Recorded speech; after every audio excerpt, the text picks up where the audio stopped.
카이가 글로벌 방산 기업으로 도약하는 결정적인 계기는 2022년 폴란드 수출 계약이었습니다. FA50 48대를 공급하는 계약으로 그 규모만 약 4조 원, 여기에 말레이시아를 비롯한 동남아와 중동까지 수출 시장을 넓히면서 카이는 내수 중심 기업에서 수출 중심 기업으로 체질을 바꾸기 시작했는데요. 세계가 바라보는 카이의 위상도 달라졌습니다. 미국 국방 전문지 디펜스 뉴스가 발표하는 글로벌 100대 방산 기업 순위에서 카이는 2025년 62위에 이름을 올렸습니다. 이제 카이는 국내 대표 방산 기업을 넘어 세계 시장에서도 존재감을 인정받기 시작한 것입니다.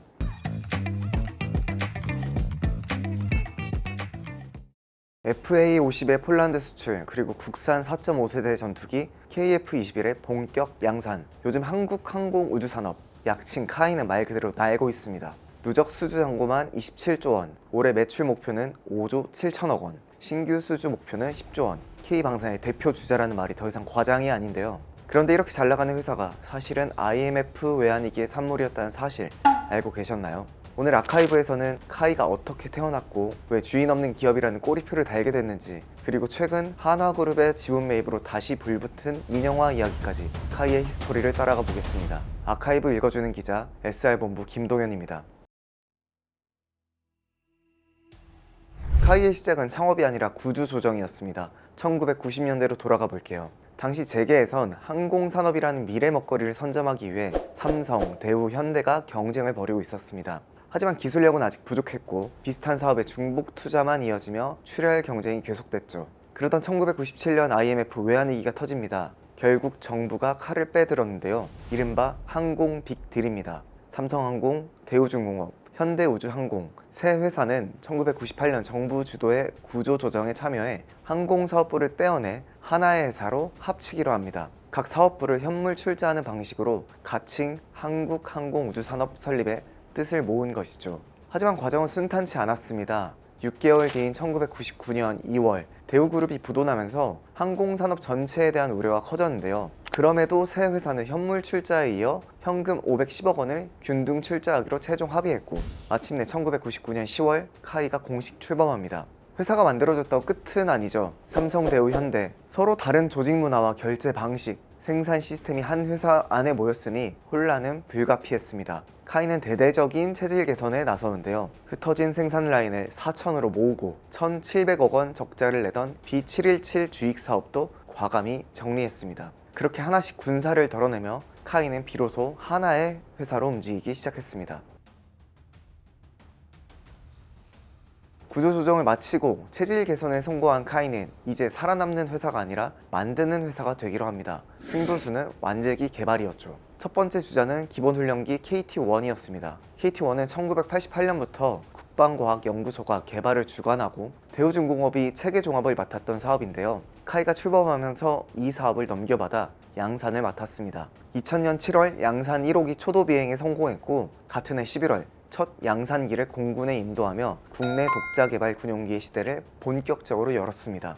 더 큰 의미는 수출이었습니다. 스위스와 브라질, 미국 기업들이 장악하고 있던 기본 훈련기 시장에서 카이는 인도네시아와 KT-1 7대 수출 계약을 체결하며 국산 완제기 첫 수출이라는 역사를 썼습니다. 인도네시아는 이후 카이의 대표 수출국으로 자리 잡게 된 거죠. KT-1의 성공은 자신감으로 이어집니다. 카이는 2005년 초음속 고등훈련기 T-50을 개발하며 대한민국을 세계 12번째 초음속 항공기 개발국 반열에 올려놓았습니다. 이어 2012년에는 한국형 기동헬기 수리온을 양산 납품하며 고정익을 넘어 회전익까지 사업 영역을 넓혔죠.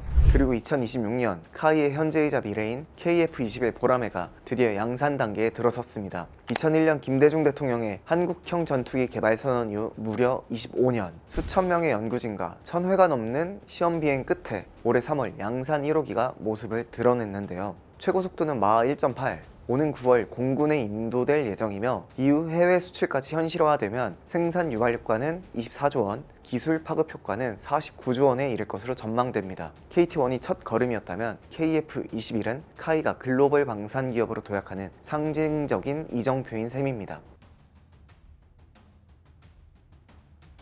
카이가 글로벌 방산 기업으로 도약하는 결정적인 계기는 2022년 폴란드 수출 계약이었습니다. FA50 48대를 공급하는 계약으로 그 규모만 약 4조 원, 여기에 말레이시아를 비롯한 동남아와 중동까지 수출 시장을 넓히면서 카이는 내수 중심 기업에서 수출 중심 기업으로 체질을 바꾸기 시작했는데요. 성과는 숫자로 나타났습니다. 카이의 매출은 2022년 2조 7천억 원대에서 2025년 3조 7천억 원 수준으로 30% 이상 늘었고, 완제기 수출은 같은 기간 7배 이상 증가했습니다. 전체 매출에서 수출이 차지하는 비중도 5% 수준에서 25%까지 높아졌고요. 세계가 바라보는 카이의 위상도 달라졌습니다. 미국 국방 전문지 디펜스 뉴스가 발표하는 글로벌 100대 방산기업 순위에서 카이는 2025년 62위에 이름을 올렸습니다. 이제 카이는 국내 대표 방산기업을 넘어 세계 시장에서도 존재감을 인정받기 시작한 것입니다.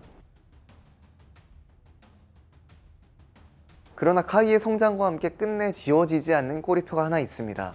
바로 주인 없는 기업입니다. 출범 당시만 해도 대우중공업, 삼성항공, 현대우주항공이 지분을 3분의 1씩 나눠 가진 합작 회사였는데요. 상장 이후 민간 주주들이 차례로 지분을 정리하면서 현재는 수출입은행이 26% 넘는 지분을 보유한 최대 주주가 됐습니다. 여기에 국민연금 지분까지 더하면 사실상 정부가 영향력을 행사하는 구조입니다. 문제는 여기서부터였습니다. 민간 기업이지만 최대 주주는 정부.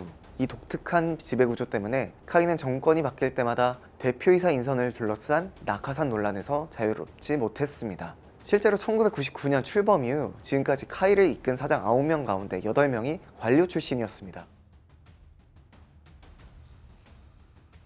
이런 이유로 카이는 오랫동안 민영화 대상으로 거론됐습니다. 정부 역시 손을 놓고 있었던 것은 아닙니다. 2012년 당시 최대 주주였던 정책금융공사는 보유 지분과 삼성테크인, 현대자동차 등이 가진 지분을 합친 41.75%를 시장에 내놓으며 본격적인 민영화를 추진했는데요. 가장 적극적으로 나선 곳은 대한항공이었습니다. 다만 1차 예비 입찰에는 대한항공만 참여했고, 국가계약법상 단독 입찰로는 매각을 진행할 수 없어 자동 유찰됐습니다. 2차 예비 입찰에는 현대중공업까지 뛰어들며 경쟁 구도가 만들어지는 듯 했으나 정작 본입찰에서 대한항공이 발을 빼면서 또다시 단독 입찰이 됐고 매각은 무산됐죠. 이후 카이 민영화는 사실상 멈춰섰습니다. 삼성테크윈과 두산 DST를 잇따라 인수하며 방산 사업을 키우던 하나그룹이 유력한 인수 후보로 거론되기도 했지만, 하나 역시 2016년과 2018년 두 차례에 걸쳐 보유하던 카이 지분을 모두 매각하면서 민영화 논의도 수면 아래로 가라앉았습니다. 하지만 그 하나가 몇 년 뒤 다시 카이 앞으로 돌아오게 됩니다. 최근 시장에서는 카이를 둘러싼 가장 큰 변수로 하나그룹을 꼽습니다. 2018년 카이 지분을 모두 처분했던 하나가 다시 지분 매입에 나섰기 때문인데요. 육상과 해상, 우주를 아우르는 방산 밸류체인을 구축한 하나가 카이까지 품게 된다면 국내 방산 지형 자체가 달라질 수 있다는 전망도 나오죠. 시작은 2025년 10월이었습니다. 하나 에어로스페이스를 시작으로 하나 시스템, 하나 에어로스페이스 USA 등이 차례로 카이 지분을 사들였고요. 분위기가 달라진 건 지분율 5%를 넘기면서였습니다. 상장사 지분을 5% 이상 보유하면 보유 목적을 공시해야 하는데, 하나는 기존의 단순 투자 대신 경영 참여를 선택했습니다. 사실상 투자자가 아니라 경영의 목소리를 떼겠다는 뜻을 공식화한 것입니다. 과거 카이 인수설이 나올 때마다 선을 그어왔던 하나도 이번에는 달랐습니다. 경영권 행사와 참여 방안을 검토하겠다고 밝히며 추가 지분 매입 의사까지 공개했죠. 시장에서 하나가 카이 민영화에 시동을 걸었다는 해석이 나오는 이유입니다. 실제로 하나의 지분은 빠르게 늘었습니다. 7월 9일 기준 하나 에어로스페이스 9.90%, 하나 시스템 1.53%, 하나 에어로스페이스 USA 1.01%를 합쳐 모두 12.44%에 이릅니다. 이제 시장의 관심은 여기에 쏠립니다. 하나가 15% 선에서 멈출 것인가, 아니면 그 이상으로 나아갈 것인가. 공정거래법상 일정 규모 이상의 기업이 상장사 지분 15% 이상을 취득하면 기업 결합 신고 대상이 되고 경쟁 제한 여부 심사를 받아야 합니다. 15%를 넘는 순간 단순한 지분 투자에서 인수합병 단계로 해석될 가능성이 커지는 만큼 하나의 다음 행보가 주목을 받고 있죠. 1999년 IMF 위기 속에서 태어난 카이는 전세계 항공을 가르는 글로벌 방산 기업으로 성장했습니다. 수주잔고 27조 원, 연매출 5조 7천억 원을 바라보는 카이의 비행은 이제 막 고도에 진입한 것일지도 모릅니다.